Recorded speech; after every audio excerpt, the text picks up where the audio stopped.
মূলধন হিসাবের বিষয়বস্তু হচ্ছে যেগুলো সে প্রতিষ্ঠান থেকে পাবে এগুলো ক্রেডিটে।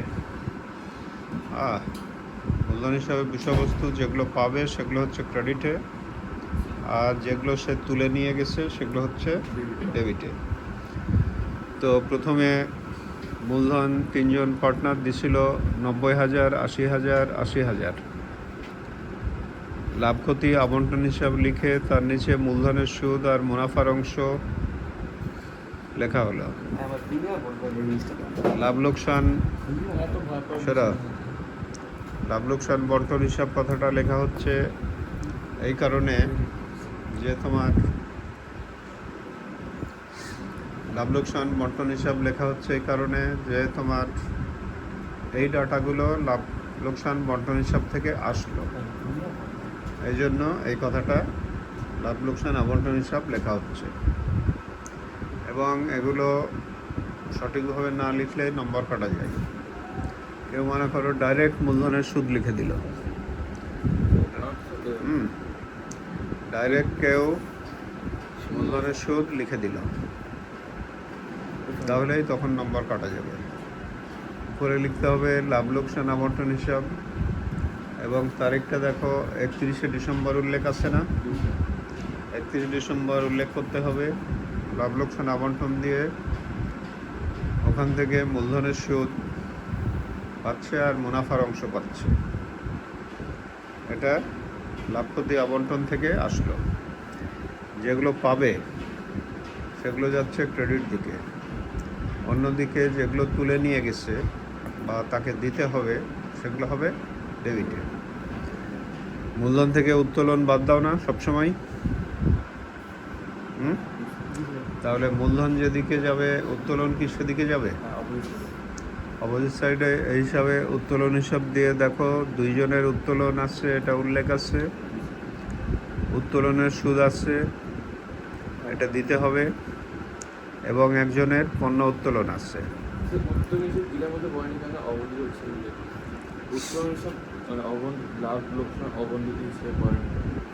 করছে তো?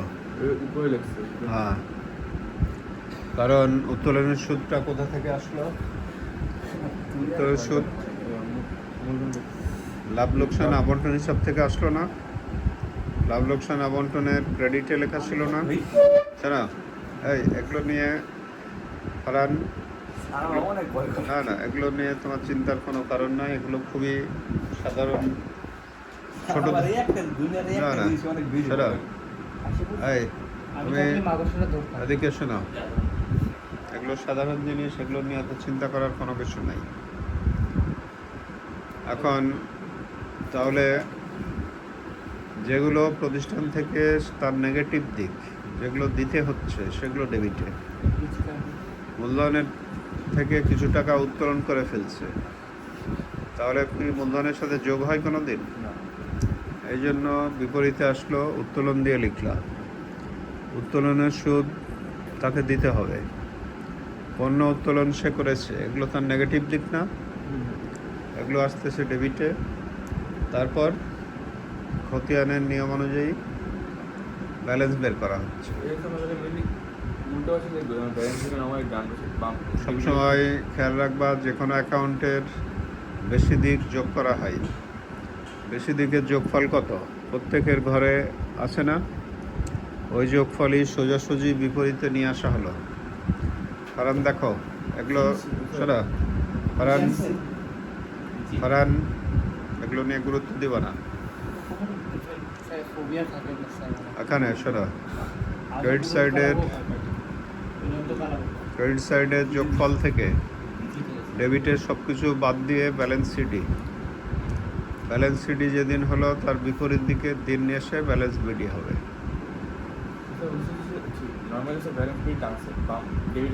না, এরকম কোনো ব্যাপার নাই। সবসময় যে কোনো অ্যাকাউন্টে ফার্স্ট পার্ট সেকেন্ড পার্ট খেয়াল রাখবা, যেদিকে টাকা কম থাকে সেদিকে হয় ব্যালেন্স সিডি, টাকা যেদিকে কম থাকে সেদিকে হয় সিডি, আর এই সিডিটাই পরে ব্যালেন্স বিডি বিপরীতে হয়ে গেল। দেখো যেদিকে সিডি নির্ণয় হচ্ছে সেটাই বিপরীত দিকে গিয়ে হচ্ছে ব্যালেন্স বিডি। ক্লিয়ার? বুঝবো কি বছর অঙ্কের শুরুতে আমি মানে কি যেমন 1 তারিখে ডাউন ডেবিটে দেবেন না? প্রশ্নে বলা আছে, দেখো মূলধনের পরিমাণ মূলধনের উদ্বৃত্ত বলে দিছে প্রশ্নে। ওই মূলধনগুলোই ব্যালেন্স বিডি দিয়ে লিখতে হবে। তবে কোনো অঙ্কে যদি বলে যে ব্যবসা শুরু করেন, তখন কিন্তু ব্যালেন্স বিডি লিখবে না, তখন নগদান হিসাব লিখে লিখতে হবে। কোনো অঙ্কে যদি বলেন ব্যবসা শুরু করেন, তার মানে কি তার আগের কোনো ব্যালেন্স আছে, তখন লিখতে হবে নগদান হিসাব দিয়ে ক্রেডিটে টাকা। এবার এই অঙ্কে বেতনের ব্যাপারটা দেখো, দুইজন বেতন পাইছে, দেখো 6,000 4,800 বেতন ছিল না, কিন্তু এই বেতনের টাকা কারবার হতে নগদে গ্রহণ করেছে। তার মানে কি বেতন এখন আর পাবে? আর পাবে? এই জন্য এই মূলধন হিসাবে দেখো বেতন লেখা হয়নি। কিন্তু যদি কোনো অঙ্কে বলে যে বেতন পাবে যা সে উত্তোলন করেনি, তার মানে এখনও পাবে না, সেক্ষেত্রে কিন্তু বেতন আবন্টন হিসাবে আসবে। কখন আসবে তাহলে? প্রশ্নে যখন বলবে যে বেতন উত্তোলন করেনি, তখন বেতন মূলধন হিসাবে যাবে ক্রেডিট দিকে। আর এই অঙ্কে যেহেতু বলছে যে বেতনের টাকা সে গ্রহণ করেছে নগদে, বলা আছে না, এই জন্য এই বেতনের টাকা মূলধন হিসাবে যায়নি। বেতন গ্রহণ করেছে বলা আছে প্রশ্নে, তাহলে কি এখন আর বেতন পাবে সে প্রতিষ্ঠান থেকে? এই জন্য মূলধন হিসাবে যায়নি। কিন্তু যদি বলতো বেতন পাবে যা সে উত্তোলন করেনি, তাহলে কিন্তু মূলধন হিসাবের ক্রেডিটে বেতন যেত। কোনো কোশ্চেন এখান থেকে? মানে সেখানে ডেবিট